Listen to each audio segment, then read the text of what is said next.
Muito bem-vindos a mais um Momento Economês. Nesse vídeo nós falamos sobre temas complicados da economia de forma simples e rápida para você entender a Bolsa de Valores e ganhar muita grana para conquistar a sua liberdade.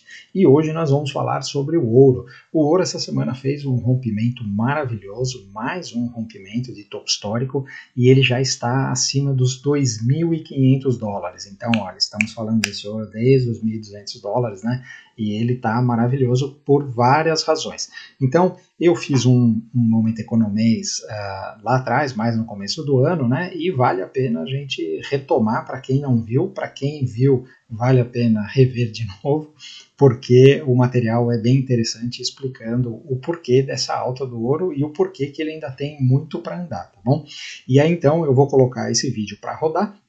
E na volta, quando terminar o vídeo, eu ainda volto para fazer umas comparações que vão te deixar de queixo caído sobre como o ouro funciona como reserva de valor e o como você tem que ficar atento a isso, porque você pode estar perdendo dinheiro à toa, tá bom? Então, para quem está chegando agora e ainda não me conhece, meu nome é Maurício de Roberto, mais conhecido como M10. Se você curte o conteúdo, já deixa o seu like, se inscreve no canal. Se inscreve também lá no Instagram, @mfmodé, onde tem live todo dia às 8h15 da manhã. E se quiser operar com a gente, saber mais informações sobre o método DX, ter acesso à sala ao vivo e à carteira VIP, link na descrição do vídeo. Então não preciso gastar muito tempo na introdução aqui sobre o rompimento do ouro, já falamos no gráfico aqui anteriormente, e eu sou um entusiasta do ouro, né, como moeda, como reserva de valor, então vocês estão cansados de me ver falando do ouro aqui, não precisamos gastar tempo e vamos direto para o conteúdo, né? Então a primeira coisa que eu quero mostrar para vocês é o porquê que o ouro, o pessoal pergunta muito, por que o ouro está fazendo esse movimento, né? Então é uma série, um conjunto de fatores, né? Um dos fatores está aqui refletido nesse gráfico, que é a compra dos bancos centrais. Então esse gráfico aqui começa lá na década de 70, né? E a gente vê que os bancos centrais internacionais, eles lá na década de 70, né, antes de ter a crise do petróleo, quando mudou o padrão ouro, né, do dólar, eles tinham mais ou menos 73% das reservas internacionais eram em ouro. Então, o que acontece? Conforme isso daí acabou lá nos Estados Unidos, em 71, não é que eles venderam ouro, tá? Dificilmente os bancos centrais venderam ouro, mas o que acontece é que a proporção das reservas ela mudou, porque imagina que os bancos centrais continuaram com as mesmas reservas de ouro, só que eles começaram a imprimir dinheiro e títulos do tesouro, que as reservas hoje estão mais em títulos, né, do tesouro, e na verdade o que aumentou foram os títulos e o ouro continuou lá embaixo. Então, proporcionalmente, percentualmente, esse negócio caiu aqui para esse patamar, né? E aí ele ficou aqui, olha, desde os anos 2000, ele estava aqui nessa consolidação. Isso daqui é muito parecido com o nosso rompimento do nosso dólar, né? Você vê aqui que está querendo fazer um pivô de alta nesse momento, né? Porque os bancos centrais estão novamente comprando ouro, por uma série de razões, tá bom? Tem as questões lá que eu já falei, sobre Rússia, sobre China, né? A desconfiança da dívida americana, né? Porque, na verdade, a questão não é ter a dívida de que os Estados Unidos vai pagar a dívida deles, né? Que está crescendo a um ritmo absurdo de $1 trilhão por trimestre. Então, assim, já está acima de 30, acho que 37 trilhões. Já nem sei, já perde a conta, porque $1 trilhão por trimestre, já está 34, já está 37, sei lá. Então não é o risco dos Estados Unidos não pagarem. O problema é a desvalorização da moeda, porque como é que vai pagar? Vai pagar imprimindo dólar, e se você imprimir dólar, você desvaloriza o dólar, né? Então os estrangeiros que têm reservas em títulos do Tesouro Americano em dólar, seja o japonês, seja o chinês, seja o russo, seja o brasileiro, lembrando, a gente tem 350 bilhões de dólares em reservas, né, o Brasil, e isso daí a maioria está em títulos do Tesouro, uma parte pequena está em ouro. Eu não sei quanto o Banco Central brasileiro tem em ouro, mas me arrisco a dizer que deve ser em torno de 10%. É bem pouco. E então, o que acontece? Os bancos centrais estão vendo esse risco e falam assim, opa, deixa eles...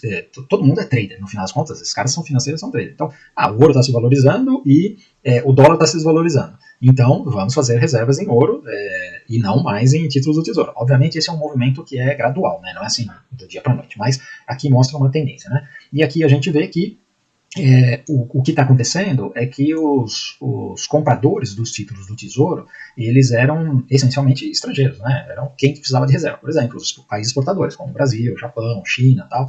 Você não pode internalizar toda a grana que vem das exportações, porque senão você destrói o câmbio do seu país.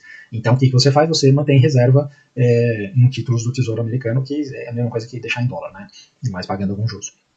Então, o que acontece é que o pessoal agora não está mais comprando esses títulos do Tesouro, e quem está comprando é o próprio Fed, né? E aí esse negócio causa um problema, né? Então, um dos motivos do ouro estar se valorizando é esse aumento de compra dos bancos centrais. O outro motivo, perdão, o outro motivo é a questão da inflação, né? Então, o que acontece? Quando você tem períodos inflacionários, o pessoal começa a se proteger. E o ouro é uma grande proteção contra a inflação, né? Então a gente vê aqui, esse gráfico aqui mostra, olha, década de 60 e 70 até 80, né?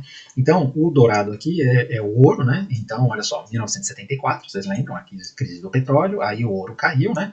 E essa linha negra aqui é a inflação americana. Então você vê que a inflação aqui disparou, né, por causa da crise do petróleo, e o ouro estava subindo também. Quando acontece a crise, o ouro ele cai. Isso é normal, né? Sempre que o mercado de ações cai, no primeiro momento, o ouro também cai junto, né? Porque o pessoal precisa liquidar posições para fazer frente lá às chamadas de margem e tudo mais, né? E aí a inflação deu também uma correção aqui, né? Só que nós vemos que depois a inflação fez um pivô de alta, fazendo o pico aqui em 1980, né? E o que acontece? Você vê que neste mesmo momento o ouro faz esse rompimento aqui, esse pivô de alta aqui em 78, se não me engano. E aí ele acompanha aqui essa inflação. Na verdade, a inflação acompanha essa alta do ouro. Existe uma correlação direta disso daqui. Então, quando a gente vê o ouro fazendo o rompimento que ele está fazendo agora, você tem que colocar as barbas de molho, porque esse negócio aqui já aconteceu antes, né? Aí, seguindo aqui, o que nós vemos que está acontecendo agora, né? Então, a gente vê uma correlação aqui desse rompimento do ouro, né? Que ele fez o rompimento aqui semana passada, né, nesse momento, né, que está fazendo. E aqui nós temos, aqui é o gráfico atual, né, 2024. E nós temos aqui esse pico de inflação que vem em 2022, né, depois do Covid, demorou um tempo para vir a inflação. Aí ele voltou aqui, mas olha, ela tá tendo dificuldade de voltar para aquele patamar lá de 2%, que era o que o Banco Central queria. E a gente está vendo esse rompimento do ouro. Então, esse rompimento do ouro, será que não é o mercado falando que nós vamos ter um período inflacionário? E aí eu quero mostrar para vocês aqui esse gráfico invertido do ouro. Então, o que você pega? Você vira o ouro de ponta cabeça, então você vê que a cotação aqui, olha, está de cima para baixo, né? 500, 600, 700, 2.300 aqui, que é onde está o ouro, né? Então, você vê aquele pivô de alta aqui no ouro, na verdade aqui ele está um pivô de baixa, né? Então, esse dourado aqui é o ouro. E o preto são os títulos do Tesouro Americano de 10 anos. Então a gente vê que normalmente, olha aqui, isso aqui é desde 2007, existe uma correlação. Quando você pega os títulos do Tesouro e o ouro invertido, eles têm uma correlação direta, né? Porque é uma correlação inversa, então você põe o gráfico de ponta cabeça, ele vira uma correlação direta, né? Então, olha só como os movimentos acompanham, né? E hoje, o que nós temos aqui? Nós temos os títulos do Tesouro aqui para cima, né? Então, estão aqui nesse patamar, né? E o ouro, ele está andando na frente aqui, ele está fazendo esse pivô aqui, provavelmente ele está precedendo um movimento da taxa de juros, né? Não só a taxa de juros, mas os juros como um todo, né? Os títulos de 10 anos aqui nesse caso. Então, quando a gente vê este movimento aqui, dando um zoom, né? O mais provável é que esses juros aqui, eles caiam também, né? Então, isso daqui é o que a história nos mostra, né? E aí, quando a gente vê este movimento, existe aqui a teoria econômica desse negócio, né? Então nós temos dois possíveis cenários, né? Quando isso acontece, né? Então um cenário, a linha vermelha aqui é a inflação. Então você pega aqui, olha, a inflação ela vai se manter aqui nesse patamar aí de 3, 4% e tal.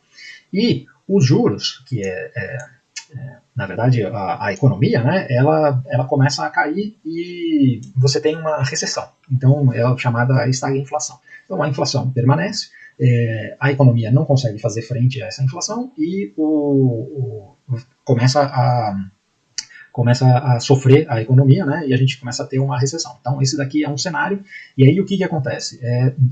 Nesse cenário a gente precisa ter juros reais negativos. Por que você precisa ter juros reais negativos? Se a economia começar a patinar, ou seja, o desemprego subir e tal, o que vai acontecer? O Fed vai cortar juros. E aí os juros vai ficar negativo, porque se você tem inflação no patamar de 4 e os juros vai para zero novamente, você tem juros negativos, ou seja, se você está comprando títulos do Tesouro, você está pagando para comprar títulos do Tesouro. Então esse é um cenário que favorece muito o ouro, porque quem quer ficar com títulos do Tesouro com juros negativos? É melhor você comprar ouro porque o ouro está subindo, né? Esse é um cenário possível, tá? O outro cenário econômico que é possível é este cenário onde nós temos uma alta da inflação e a economia se sustentando. Então, por que nós estamos falando disso daqui? Porque para você manter a economia girando, vamos supor que, por exemplo, o desemprego começa a subir, e aí o Banco Central é muito rápido nos estímulos. Então ele corta juros, e aí faz injeção, quantitative easing, né, faz injeção de dinheiro e tal, e a economia continua rodando. Só que aí a economia rodando nesse cenário, a inflação sobe, porque as commodities estão subindo, blá blá blá, e você estimula a economia, vai continuar subindo o petróleo, vai continuar subindo tudo. Então você tem esse cenário aqui, onde a inflação dispara. Não necessariamente dispara para a hiperinflação, mas acontece como aconteceu lá em 74, né? Porque você viu que os juros caiu e depois a inflação subiu, né? Fez uma segunda perna, um segundo pivô de alta. E esse é um risco que pode acontecer, né? E aí, então, o que a gente vê aqui? A gente vê a economia ficando mais ou menos de lado, né? Então o crescimento cai, ela fica mais ou menos no 0 a 0, e os juros reais também caem. Por quê? Mesmo você vai ter que fazer juros mais baixos para estimular a economia, e a inflação vai subir. Então você tem juros baixos. Então, esses dois cenários privilegiam para quem está com ouro, né? E aí a gente vê aqui um outro gráfico, o próximo gráfico, onde nós temos a taxa de inflação e esse daqui não é o CRB, tá? É um índice parecido, mas não é exatamente o CRB que a gente olha, é o Commodity Index. Então, o Commodity Index é o vermelho, esse daqui, e a gente está vendo aqui essa bandeira, né? Lembra que a gente tem no CRB essa bandeira, né? E o CRB já rompeu aqui e já está rompendo aqui esse pivô de alta, né? Esse Commodity Index ainda não rompeu. E aqui, em preto, nós temos aqui a inflação. Então, a gente vê, lembra que eu falei que a inflação segurou aqui nesse suporte, que era a resistência antes, né? A inflação estava aqui nesse patamar, aqui, nos anos de 2016 até 2020, né? Estava aqui, e aí depois rompeu. Depois que rompeu, o que ele fez? Pullback, e está se segurando aqui. E agora, essa inflação, olha, com o CRB fazendo esse negócio aqui, essa inflação pode acompanhar e fazer este movimento, tá bom? E aí a gente vê aqui o gráfico do ouro. Então, vocês estão cansados de ver esse gráfico do ouro, né? Isso daqui é uma xícara, já cansamos de falar, né? Então, lembrando, olha, o pico aqui foi em 2011, né? Desse ouro aqui, perto dos $2.000, né? $1.900. Aí depois ele veio aqui e fez esse topo aqui dos $2.000, ficou aqui enroscando e agora rompeu, né? E aí o que acontece? Quando você olha as projeções do ouro, eu já cansei de falar isso daqui, $3.500, $4.000, né? E esse negócio aqui pode disparar. E aí a gente vê o que normalmente acontece quando você tem esse rompimento do ouro. A história já nos contou, né? Então, nós temos aqui, anteriormente, nós tínhamos aqui, olha, de 2014 a 2020, o ouro estava aqui com essa resistência aqui que não conseguia vencer, né? E aí, quando ele fez esse rompimento, nós surfamos toda essa alta aqui. Eu cansei de falar aqui, quem acompanha os nossos vídeos, né? Nós começamos a comprar ouro lá nos $1.200 e ele foi até $2.000, né?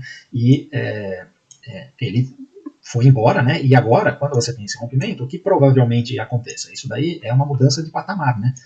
As commodities têm essa característica, né? E aí, o que acontece? Se você for olhar aqui, olha, nós tínhamos aqui uma alta de juros enquanto o ouro estava ali sem conseguir romper, né? E de repente aqui, olha só, em 2019, o Fed começa a cortar juros, né? Então, quando foi o Covid, ele simplesmente acabou de cortar juros, mas ele já estava cortando juros. E aí você vê aqui exatamente neste momento, eu vou voltar aqui no gráfico anterior, é exatamente sincronizado com isso daqui. Olha, quando o Fed começa a cortar juros aqui em 2019, antes do Covid, o ouro rompe. E aí depois do Covid é que ele vai embora, né? Mas aí o juro já estava zero. Então, qual que é a mensagem aqui? Quando o mercado, o investidor, ele vê que os juros vão cair, porque o Fed vai cortar juros, aí todos os juros da economia vão cair, e na verdade o Fed é reativo, né? Quem comanda os juros é o próprio mercado, né? Então, os títulos do Tesouro vão cair, a rentabilidade dele vai cair. O que o pessoal faz? O pessoal migra, sai do título do Tesouro e vai para o ouro. E aí o ouro faz esse rompimento. Então, esse movimento ele acontece antes do quadro de juros, porque o Fed está sempre atrasado, tá? Já cansei de falar isso daí. Então, nós vemos aqui que, voltando aqui ao gráfico com a carinha do Jerome Powell, quando ele começou a cortar juros, o ouro já tinha rompido. E agora, o que está acontecendo aqui? Nós estamos exatamente nessa fase, em algum momento, estão falando aí junho, corte de juros, né? Agora tem esse cara que falou que não vai ter corte esse ano, tal, mas tanto faz. Em algum momento vai começar a ter corte de juros. E o ouro já avisou isso. O ouro já fez o rompimento e está andando na frente, como aconteceu na década de 70, como aconteceu aqui recentemente em 2019, tá? Então, essas coisas estão todas interligadas, tá bom? E aí, o que eu posso te dizer a respeito disso? Você precisa acompanhar os gráficos, porque nós estamos mostrando aqui o fundamento desse movimento do ouro e do mercado, dos juros e o que pode acontecer na bolsa, né? Nós estamos mostrando aqui os fundamentos, mas na verdade o que a gente precisa saber é o que está acontecendo nos gráficos. E é isso que a gente mostra todo dia no método DAX. Então, Nós estamos aqui todo dia com os nossos alunos, na sala ao vivo, com o método DX, e a gente está operando comprado porque no mercado internacional, porque o mercado está em alta, né? E a hora que ele virar para baixo e começar a fazer topos e fundos descendentes, a gente vai operar vendido. Então, tudo isso daí que vai acontecer, o gráfico vai mostrar para a gente e a gente vai fazer os movimentos, porque é exatamente isso que nós ensinamos no método DX. E com isso nós temos a rentabilidade que nós temos, né? E o que acontece? Precisa ter desespero de tentar acertar antes? Não, porque nós estamos todo dia aqui fazendo a vídeo de abertura de mercado, o Modé está todo dia no Instagram fazendo a live, o pessoal do Método DX tem todo esse conteúdo teórico, né, para acessar lá no Hotmart, e a sala ao vivo, e a demonstração está aqui, olha, na carteira VIP, que o ano passado nós tivemos aí uns 60% de rentabilidade, fazendo exatamente isso que a gente mostrou. Pivôs de alta a gente está comprando, pivô de baixo a gente está vendendo, projeção de Fibonacci, retração de Fibonacci, e nada mais do que isso. Está operando simples e limpinho. O Ibov ano passado deu 20, aqui nossa carteira VIP lá do Método DX deu 60. O Top Trades, no período de 6 meses que nós estamos fazendo o teste, ele está com 37% de gain. Então é isso que a gente ensina no Método DX. E eu espero que vocês tenham gostado aí desse conteúdo do dólar, e aí do ouro, e aí nós vamos agora para os gráficos do... Então, turma, agora voltando aqui para mim, eu quero mostrar para vocês o que está acontecendo, né? Então, naquele momento, nós estávamos falando, deixa eu mudar minha tela aqui, nós estávamos falando deste rompimento aqui, olha, tinha acabado de acontecer, né, aqui dos 2.100 dólares, mais ou menos, né, e agora nós fizemos aqui o rompimento dos 2.400 e chegamos aqui no 2.500, né, e aí eu vou colocar aqui no gráfico mensal para vocês terem uma noção desse negócio aqui no longo prazo. Nós estamos falando de o primeiro alvo que estava projetado aqui já há um tempão, né, deste pivô de alta, o alvo de 100% de FIBO deste pivô era aqui, ó, 2.529, ele fechou 2.508, então atingiu o alvo aqui, né? É impressionante como esse negócio funciona e como o ouro está nesta tendência de alta que vem lá desde os anos 2000, né? Desde que ele fez aqui este fundo aqui no ano 2000, na bolha.com, ele estabeleceu essa linha de tendência de alta aqui e esse negócio só tende a continuar para cima, tá? Agora, o que eu quero mostrar para vocês é o seguinte, como nós temos que tomar cuidado, que eu estou falando que na capa do vídeo estava que era reserva de valor, né?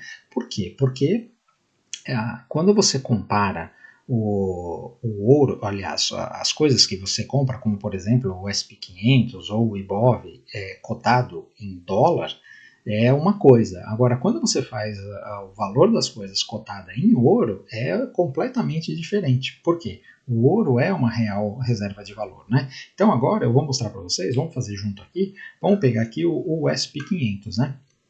Então, voltando aqui, o SP500, eu tenho aqui, desde os anos 2000, nós vemos aqui que da bolha.com, então olha só, imagina aqui que você, lá nos anos 2000, o SP500 estava nos 1.500 pontos, né? E aí ele subiu, agora ele está aqui cotado 5.500 pontos. Então andou 266% em 24 anos, né? Então nós podemos dizer aqui que é alguma coisa entre 10 a 12% ao ano de retorno, que é realmente o que acontece com o SP500. Essa é a média dele, né? Então nós estamos falando aqui, neste século, nós estamos falando de um retorno de 10 a 12% ao ano, quando você vê o SP500 em dólar. Agora, se você pegar esse SP500 aqui e dividir pelo ouro, vamos fazer junto aqui, divide por USD. Aí você já vê um gráfico completamente diferente. Por quê? O topo do SP500 cotado em ouro foi aqui no ano 2000 e nesse momento ele está aqui. Então, do ano 2000 para cá, aquele retorno que supostamente nós tivemos de 266%, quando você faz em termos de poder de compra mesmo, comparado com o ouro, né, porque o dólar tem inflação, nós estamos falando de uma perda de 60%. No SP500, tá? Cotado em ouro. Então, olha só como isso daqui é poderoso. Agora, o que vai te deixar de queixo caído e vai te assustar é o nosso EWZ. Então, o EWZ eu não consigo ir até o ano 2000, porque não tem o histórico aqui. Mas o EWZ, Aliás, eu consigo fazer aqui, ó. Aliás, eu errei, né? Até o ano 2000. Então, do ano 2000 para cá, o EWZ, que é o nosso Ibov cotado em dólar, ele neste momento ele está aqui com um ganho de 50%. Então, nós estamos falando aí de mais ou menos uns 2% ao ano de média, né? Então, o SP 500 uns 10 a 12 e o nosso EWZ, neste século, nós estamos com uma média de 2% de gain ao ano, tá? Agora, quando você coloca aqui o EWZ cotado em dólar, em ouro, aí o negócio é assustador. Porque você pega aqui dos anos 2000, que foi, depois ele teve o topo lá em 2008, né? Mas agora, neste momento, nós estamos aqui com uma queda de 84%. Então, neste século, nós perdemos, o EWZ perdeu 84% do valor em relação ao ouro, tá? Então, assim, isso é assustador, né? Nós sempre falamos para vocês que é importante você ter uma dolarização da sua carteira, você precisa fazer um portfólio e não ficar 100% exposto ao real para quem vive no Brasil, né? Mesmo você vivendo no Brasil, tendo despesas no Brasil, ao longo prazo, pensando em aposentadoria, você tem que ter uma parte significativa dos seus investimentos em moeda forte. E eu sempre recomendo alguma coisa, algum tipo de proteção em ouro. Você pode comprar ouro, inclusive, no Brasil, né?